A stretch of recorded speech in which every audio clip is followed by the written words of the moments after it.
Good morning दोस्तों, मेरे YouTube channel Fuzail Imran tech में आपका स्वागत है।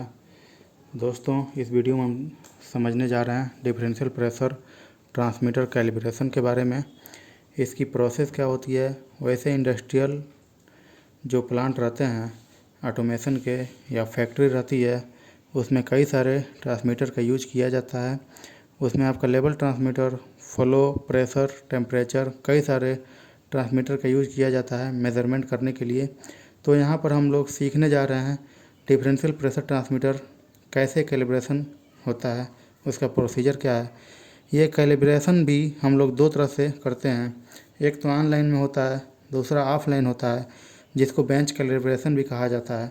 ट्रांसमीटर को निकाल कर लाया जाता है वर्कशॉप में। जो कैलिब्रेशन वर्कशॉप में होता है उसको बेंच या ऑफलाइन कैलिब्रेशन कहते हैं।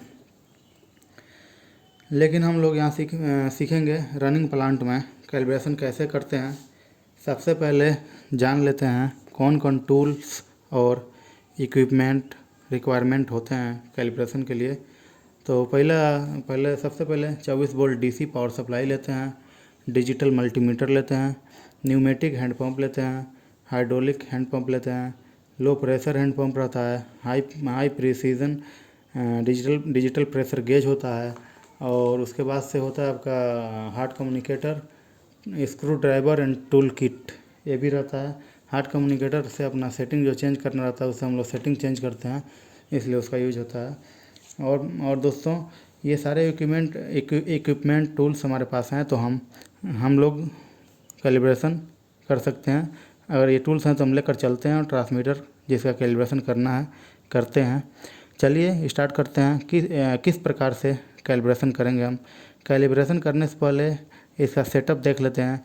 चूँकि ये सेटअप हमारा थ्योरेटिकल है, हम लोग इंडस्ट्री में अभी नहीं हैं, इसलिए थ्योरेटिकली बता सकते हैं।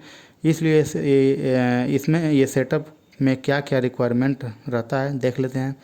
इसके लिए जो हमारे पास इक्विपमेंट है वो हम सेटअप करेंगे। सबसे पहले हम ये देखेंगे, हमारा ट्रांसमीटर है। ये ट्रांसमीटर में दो टाइपिंग रहती है, एचपी और एलपी। सबसे पहले हम क्या करते हैं, हमारा जो ट्रांसमीटर ऑनलाइन है, जो हमारा ट्रांसमीटर इसके दोनों साइड से, left side and right side से जो आइसोलेशन वाल्व है बंद कर देंगे और लाइन को बाईपास कर लेंगे। बाईपास करने के बाद high pressure low pressure side को टोटली ओपन कर लेंगे, वेंट टू एटमॉस्फेयर खुला छोड़ देंगे एटमॉस्फेयर के लिए। एचपी साइड जो है उसमें प्रेशर सोर्स लगा देंगे हैंड पंप, जिससे हम प्रेशर अप्लाई करेंगे। और एचपी और प्रेशर सोर्स लगाया है उसके बीच में डिजिटल प्रेशर गेज लगा देंगे, जिससे प्रेशर मेजरमेंट करेंगे। ये ड्राइंग में आप लोग देख सकते हैं, सब कुछ सेटअप लगाया हुआ है।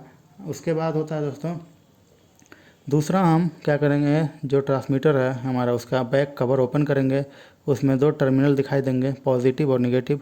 पॉजिटिव और निगेटिव से क्या करेंगे, दो टर्मिनल निकालेंगे। इस टर्मिनल में अपना हार्ट कम्युनिकेटर कनेक्ट कर देंगे, पॉजिटिव को पॉजिटिव में, निगेटिव को निगेटिव में। ये हमारा हो गया हार्ट कम्युनिकेटर से कनेक्शन सेटअप। दूसरा जो पॉजिटिव निगेटिव जो टर्मिनल है, उसी से जो पावर सोर्स लेकर आए थे 0 to 24 वोल्ट का पावर सोर्स, इसको भी कनेक्ट कर देंगे ट्रांसमीटर से। दूसरा हम क्या करेंगे, जो 4 to 20 मिली एम्पेयर का जो आउटपुट मिलता है उसको चेक करने के लिए डिजिटल मल्टीमीटर लगा देंगे पावर सप्लाई और ट्रांसमीटर के बीच में, जिसमें हम एमबी चेक करेंगे। आप लोग देख सकते हैं लगा हुआ है, जिसमें एमबी चेक होगा।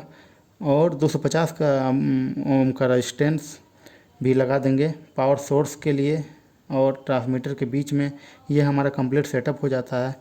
अब यहाँ पर एक क्वेश्चन बनता है, 250 ओम का रेजिस्टेंस ही क्यों लगाते हैं, 200 ओम या 100 ओम का क्यों नहीं लगाते हैं। इसका भी मैं बता देता हूँ। दूसरा ये कि 250 ओम का जो रेजिस्टेंस है, इसका एक बहुत बड़ा लफड़ा होता है। जब भी इंटरव्यू देने जाते हैं, यदि कोई इंस्ट्रूमेंट या इलेक्ट्रॉनिक इंजीनियर का स्टूडेंट है, वो भी इंटरव्यू देने जा रहा है इंडस्ट्रियल प्लांट में, उससे ये क्वेश्चन हमेशा पूछा ही जाता है, 250 ओम का रेजिस्टेंस क्यों लगाया जाता है। तो इसका बहुत छोटा आंसर है, 250 ओम का रेजिस्टेंस क्यों लगाते हैं बता देता हूँ। जब हम कैलिब्रेशन करते हैं तो जब हम कैलिब्रेशन करते हैं तो उसमें हमारा हमारा मिली वोल्ट मिलता है। इंडस्ट्री में जो मिलियम्स चलते हैं वह है 4 to 20 मिलियम्स स्टैंडर्ड है। इंडस्ट्रियल मेजरमेंट में ये स्टैंडर्ड है। अब ये आउटपुट जाता है कंट्रोल रूम में। कंट्रोल रूम में ये ऑटोमेशन सिस्टम में काम करता है। वहाँ पीएलसी डीसीएस होते हैं, वहाँ पर एनालॉग कार्ड होते हैं। एनालॉग कार्ड जो होते हैं 4 to 20 मिली एम्पियर्स पर ऑपरेट नहीं हो सकते, उनको चाहिए वोल्टेज। उसका स्टैंडर्ड है 1 to 5 वोल्ट डीसी पर ऑपरेट होते हैं। अब 4 to 20 मिलियम्स उसमें देंगे जो पीएलसी कार्ड है, तो क्या ये ऑपरेट नहीं होंगे? हमारा सिस्टम ही ऑपरेट नहीं होगा, हो ही नहीं सकता 4 to 20 मिलियम्स पे। इसके लिए हम 250 ओम का रेजिस्टेंस लगाते हैं ताकि 4 to 20 मिलियम्स निकल कर जाता है कंट्रोल रूम की ओर। कंट्रोल रूम में जाकर 1 to 5 वोल्ट में कन्वर्ट हो जाए। अब ये कैसे कन्वर्ट होगा, इसके लिए हम जानते हैं हमारा ओम्स लॉ जो फार्मूला होता है, ओम्स लॉ का नियम जो होता है उसके थ्रू हम जानेंगे। फार्मूला है V=IR, ये ओम्स लॉ में कन्वर्ट हो जाता है। अब हमारा कन्वर्ट 4 मिली एम्पेयर हो गया है। तो इसमें मैं दिखाया हूँ थोड़ा सा। तो अगर इसमें दिखाएंगे 4 जो अपना लो रेंज है 4 × 250 उसका है रेजिस्टेंस का बाई 1000 = 1 वोल्ट आ जाता है। आप लोग देख सकते हैं जो हमारा कार्ड है इसको कैलकुलेशन करने पर आ जाता है 1 to 5 वोल्ट डीसी पर ऑपरेट होते हैं।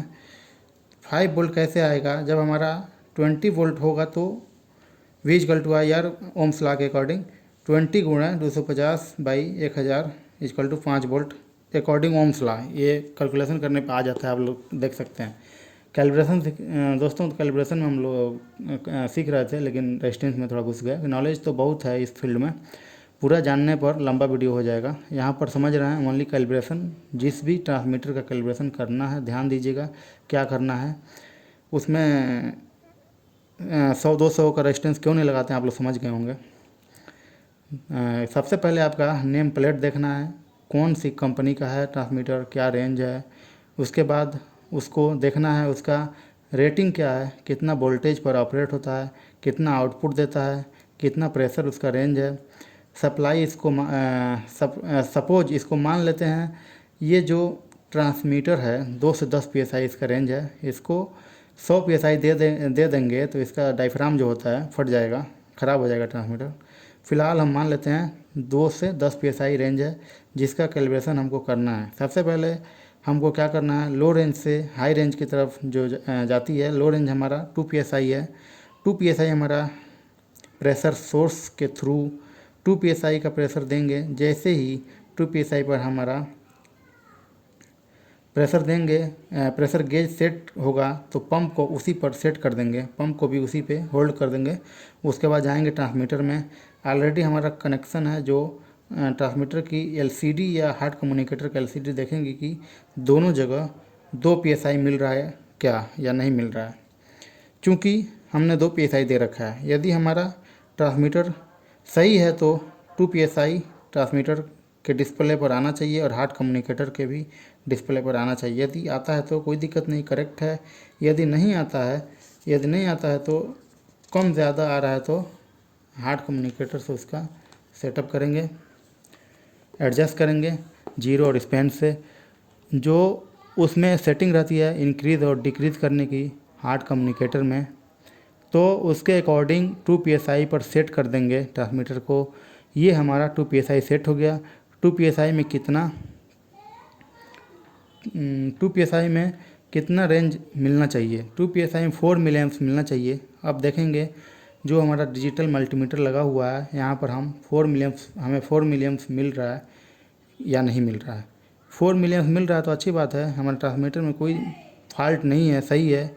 यदि 4 मिलियम्स नहीं मिल रहा है तो उसको भी हार्ट कम्युनिकेटर के थ्रू सही करेंगे। नाम ही इसका हार्ट है, दिल, जिसको दिल बोलते हैं। ट्रांसमीटर का जो भी सेटिंग है हार्ट कम्युनिकेटर के थ्रू ही चेंज करते हैं। ट्रांसमीटर 2 psi है तो ठीक है, नहीं है तो सेट कर देंगे। उसके बाद हम 2 psi देंगे, 4 psi देंगे, उसके अकॉर्डिंग वही सेटअप फॉलो करेंगे। यदि जिसके अकॉर्डिंग प्रेशर दे रहे हैं उसके अकॉर्डिंग आउटपुट डिस्प्ले हो रहा है तो ठीक है, नहीं हो रहा है तो हार्ट कम्युनिकेटर से सेटअप करेंगे। यदि 10 psi मतलब 100% प्रेशर देंगे डिजिटल प्रेशर गेज में, तो हम देखेंगे उसमें इसके बाद जो 10 psi दिया वो ट्रांसमीटर के एलसीडी में भी आ रहा है या नहीं आ रहा है। यदि आ रहा है तो ठीक है, नहीं तो उसको एडजस्ट करेंगे हार्ट कम्युनिकेटर के थ्रू। उसके करस्पॉन्डेंस 10 psi को 20 psi आउटपुट मिलना चाहिए। 100% में 100% मिलेगा ही दोस्तों। वही डिजिटल मल्टीमीटर में देखेंगे 10 psi देने पर 20 मिलियम्स आउटपुट मिल रहा है या नहीं मिल रहा है। मिल रहा है तो ठीक है, नहीं मिल रहा है तो हार्ट कम्युनिकेटर से एडजस्ट करेंगे 20 मिलियम्स पर। जब ये सारा पैरामीटर सेट कर लेते हैं तो उसको क्या करते हैं, फिक्स कर देते हैं, तो हमारा डिफरेंशियल प्रेशर ट्रांसमीटर कैलिब्रेशन हो जाता है। जब ये सारे पैरामीटर सेट हो जाएंगे तो ये सारा जो एक्स्ट्रा सेटअप लगा हुआ है उसको निकाल देंगे। सारे आइसोलेशन वाल्व ओपन करेंगे, वापस ऑनलाइन दे देंगे। आपको थ्योरेटिकल दोस्तों, आप लोगों को थ्योरेटिकल बताने का प्रयास किया, किस तरह डिफरेंशियल प्रेशर ट्रांसमीटर कैलिब्रेशन का प्रोसीजर होता है, कैसे इसको सेटअप करते हैं, ये पूरा प्रोसीजर है इसका। उम्मीद करता हूँ आपको वीडियो अच्छी लगी होगी। यदि कुछ गलती हुआ हो तो माफ़ी चाहूँगा। यदि आप किसी और तरीके से कैलिब्रेशन करना जानते हैं तो नीचे कमेंट करिए, वैसे ही वीडियो बनाने की कोशिश करेंगे। यदि आपको वीडियो अच्छी लगे तो शेयर करें, लाइक करें, चैनल को सब्सक्राइब करें। तो मिलते हैं नेक्स्ट वीडियो में। Thank you very much.